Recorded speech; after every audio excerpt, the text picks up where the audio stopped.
You're listening to Data Center Therapy. Please take a number, and an engineer will be right with you.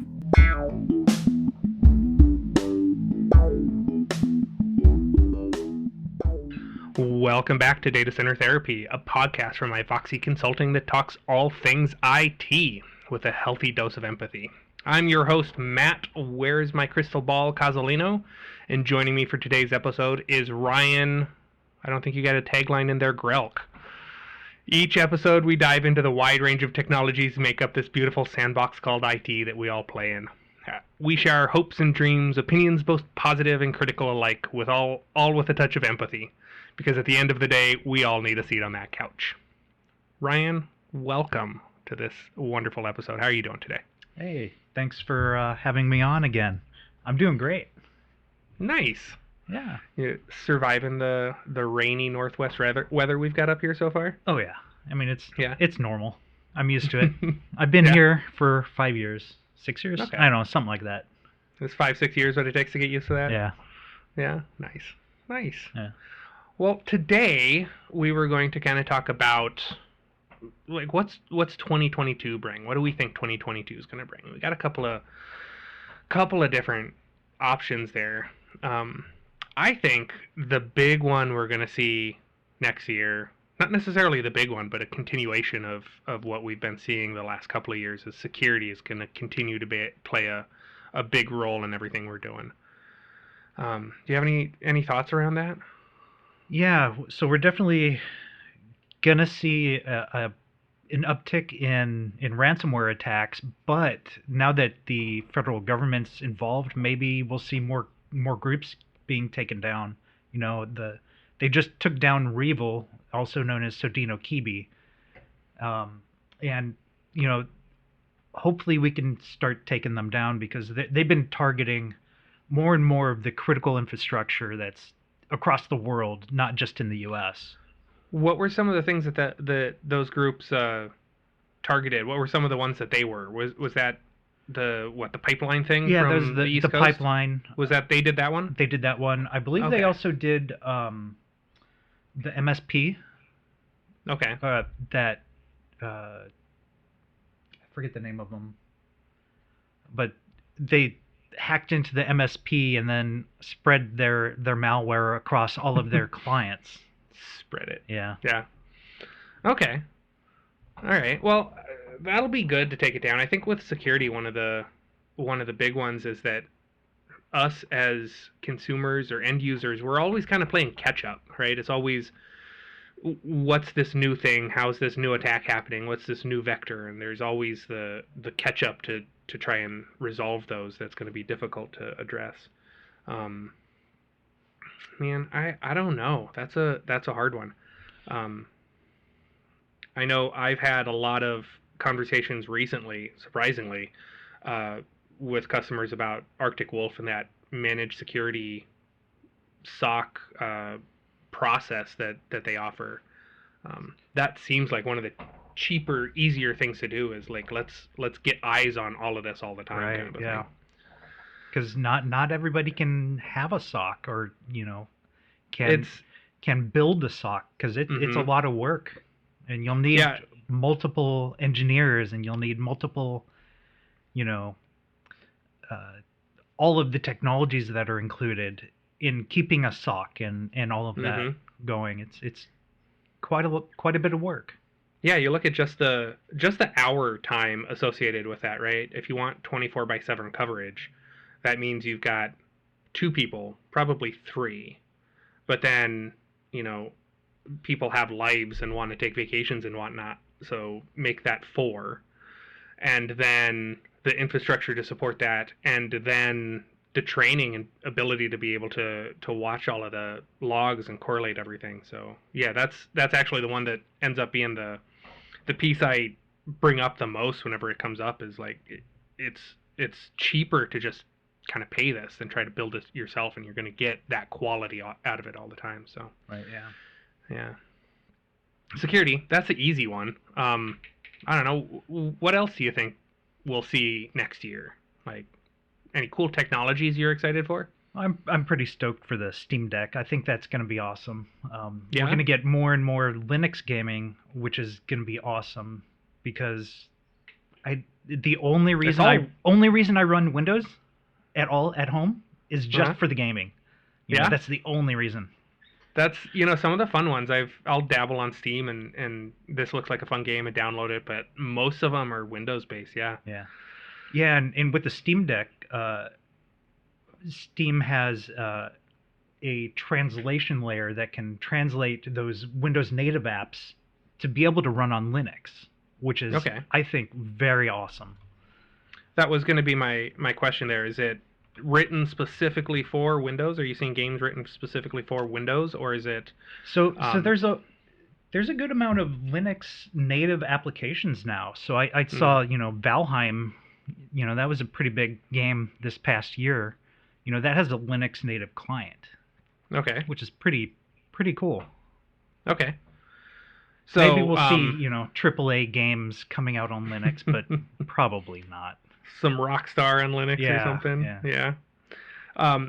So is the way they're doing that then? They're using they're like virtualizing the Windows subsystem or something to be able to run that? Yeah, grabbing all the DirectX calls or OpenGL calls and translating it into the Linux world. And apparently the Okay. performance is pretty good. Okay. Is that does that translate over then to the VDI stuff you do? Is that same kind of process apply there? Not really, but I have seen an uptick in some of our clients wanting to actually use Linux desktops. So maybe 2022 is going to be the year of the Linux desktop. I've been running. That'd be cool. I've been running Pop! OS on one of my laptops, and that is a fantastic desktop OS. I think it's probably the best one that I've used out there. And it's just great, based on Ubuntu, which is based on Debian, but Mm-hmm. works great. I've done a whole bunch of stuff on there, and it's just a great OS. So Okay. So you've been able to use that as your daily driver. I know I know for like being in the tech world and the what we're doing there, more and more I don't want to have to deploy a Windows VM to do stuff. Is that something you'll end up seeing? Is that what you were talking about when you were talking about the VDI desktops and that portion there? well, yeah, and sometimes it's some engineering technologies that have native Linux support that the engineers at the companies want to be Okay. using. Okay, so I'm doing some comp sci stuff, whatever, and I'm doing it all on my AI, Linux box ML, and- or yeah. doing, actual, AutoCAD type stuff there Mhm. too. Yeah. It's I find it kind of amusing that everyone we talk to, like all the end users, are for the most part Mac or Windows, and then you go open up the lid on this technology and it's Linux, and I'm sudo this and bash Exactly, that. yeah. I mean, anything that's like actually doing work is built on Linux, it feels like these days. And I am so surprised that Microsoft has really embraced Linux. Mhm. I've been running Windows 11 and playing around with Windows Subsystem for Linux, and it's Mhm. really quite full-featured nowadays. You could even run GUI Linux apps on Windows natively. Oh, It really? just blows my mind. Yeah. All right. So that's interesting.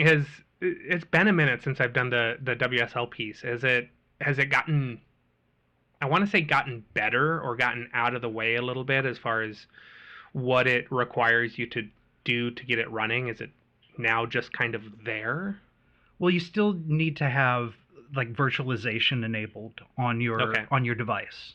Okay. So it's still running the Linux in a small I mean, everything Windows is like virtualized now, right? right, yeah. Yeah. And it's running in a a virtual VM that's Okay. spun up on your system. And that just maps the appropriate Yep. stuff so you can get to. Yeah. Okay. yeah. All right. Well, that's kind of exciting. I don't know if I'm going to end up. I feel like the next thing I want to do is, you talk about that Linux or the Linux desktop. I think the next thing I want to try to do is actually make that make that a daily driver, because for the most part, I don't have to touch Windows unless I'm doing some random weird stuff I mean, that's required. I deal a lot with Windows, obviously, because I do a lot of VDI work, but that's, just comes with the territory. Yeah. Yeah. Well, so you mentioned the Steam Deck. Tell me a little bit more about that. I'm not the biggest gamer personally. I like me some board games. I like me some couch co-op games where we're like problem solving and whatnot. But I never ever really like carried a Game Boy around with me or anything. Yeah. So Steam Deck is a portable gaming PC from Valve, the makers of Steam, and it's running Linux, has its own custom hardware. It's got a nice big screen. You got the controllers on the side, kind of like a Nintendo Switch. You can dock it. You could even turn it into a desktop, which I think is really cool. So like a full-on desktop, mouse, keyboard, work on it? Oh, yeah. Okay. Yeah. Plug it into a USB-C hub, and you could work on it, which I think is pretty cool. I mean, we are getting all of that processing down to that really small, really portable place, right? Yeah. Or you think we're going to eventually end up with that the Pip-Boy or whatever thing that you wear on the arm when you plug in? Yeah. Yeah. I think it's eventually going to go that way, for sure. Okay. Wearables will be the future. We just don't know when. Right. Yeah. It's kind of how do you cross that boundary? How do you make it something that sticks with you all the time? The phone's kind of nice because you can set it down. I don't know if I want something on my arm, or I don't know if something that big at least on my arm, because you could argue that your watch, right? Your watch is a smart computer that's now with you all the time. Yeah. All right. I don't think I realized that Valve owned Steam. Ah, yeah. And they're local boys. And they're local. Okay. I do remember playing some Half-Life way back in the day. Yeah. I haven't played Alex yet because I just don't have a VR, but if I get a VR, that's going to be the first game I play, because Half-Life is my favorite series of all time. Oh, yeah? Yeah. Okay. Is there, that's a good one. Is VR, are you seeing anything with VR happening now? Anything more with VR happening now? No, but there's a lot of games that are really supporting VR. I know that No Man's Sky has VR, and apparently that's pretty cool. I wouldn't mind trying that too. I want to say I played through the first level of that. It was a really nice world, and it didn't have any like, oh my god, the hordes of zombies are attacking and you have to be engaged and do this all the time. You can just kind of meander around. Yeah. Nice. For me, that's kind of more my speed. Yeah. Nice exploration game. Yeah. Yeah. Resource gathering, exploration, that kind of a thing. Is Oculus the kind of like go-to? Is it the VR, or is there others out there that are doing that now? So Steam has a pretty good VR system that that they have built, I think, in house. They used to have a collaboration between them and LG, maybe. I can't remember exactly. HTC. It was HTC. But apparently that's the Steam is the best one out there. Okay. Plus, if you go with the Oculus, you have to have a Facebook account, and which is why I asked the question, because no. Exactly. Yeah, I haven't had a Facebook account in like 8 years now, so I don't miss it. Neither do I. It's amazing how nice it is to like just go walk the dog. Yep. Right. Yeah. Well, I know as we were talking and taking a look at what we were going to chat about today, movies and media came up, and I'm actually kind of surprised at what I saw on that list of things coming out for 2022. Like, I didn't realize that was going to be that big of a list. Holy crap, there's like 7 Marvel movies or something coming out, which they figured something out, but there are a lot of movies that have been delayed that were supposed to come out this year. Like I guess we didn't get a whole bunch this year, did we? We didn't. No. I know that the Doctor Strange was supposed to have come out this year. That was supposed to be this year? Yeah. Okay. Yeah. And that was a big one, but oh well, whatever. Yeah, that's okay. I did I just recently watched Dune because it came out. I need to rewatch it again, but that was actually pretty impressive. I liked what they did with that. What do you think of it? I haven't watched it yet. I'm watching it this weekend.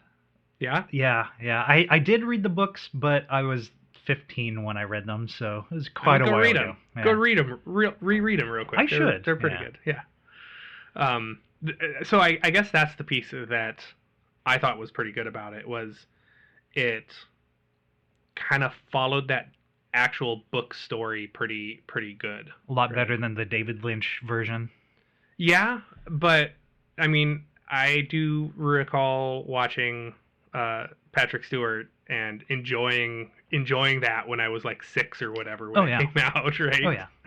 And it was really creepy. The Baron Harkonnen was just so weird. Yeah. Mm-hmm. There's some other stuff. So I guess what's your top movie for next year that you're looking forward to? Oh, that is a good question. I don't know.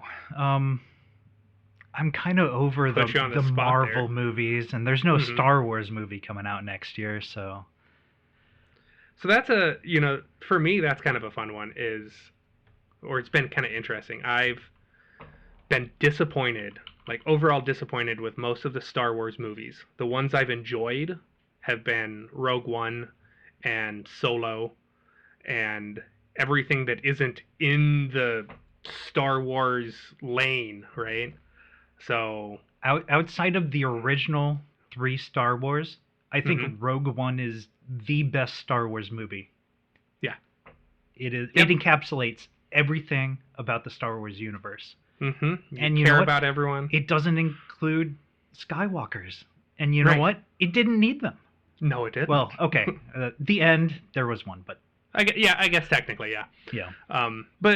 But right, exactly. There's so much more world to explore there. That's I think everyone's been super excited about the Mandalorian, and I'm kind of looking forward to seeing the Boba Fett. Oh, Boba Fett's series. Gonna be great. Kenobi, I'm really looking forward to, because there's another one. Yeah, there's a Kenobi TV series coming up. Like Obi-Wan Kenobi. Yeah. TV series. Oh, well. Yeah. Wow. I don't know if you've ever watched the Clone Wars cartoons. That's the animated one, right? Yeah. I was right at that. I want to say I was right at that teenager. I'm doing teenage kid stuff. Like I can drive now when those came out, and animated TV was not my jam back in the day. But you know what? When that happened. I highly recommend them. There's a lot of episodes. Don't let it intimidate you, but there's some of the best Star Wars stories in there too. I want to say that's one of the consistent things I've heard, is that that's one of the better ones. And it really fleshed out the prequels too, which kind of needed it. Because that's kind of when it happened, was we did the original 3 and then the prequels, and then that came out. And then the Clone Wars series, yeah. Okay. All right. So that's neat. A bit of a segue a little bit, but movie related. I found, I think it was earlier this year, I found a hour and 44 minute cut of Top Gun Maverick. And when I found it, it was expected. What I found and downloaded was expected. But it was the first, 3 minutes. It was a good, solid, movie theater intro opening. Here's the companies that worked on this. Here's the themes. It builds.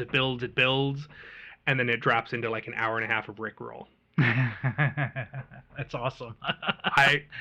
I loaded it up, and I think I got 3 or 4 people texting me a couple of days later being like, dude, what's up with Top Gun? I'm like, haha, I got you. So I thought that was going to come out this year. I was expecting to see that this year. That's next year, though, so that's kind of disappointing. Yeah. I gotta wait even longer. Yeah. Anyway. Thank you, COVID.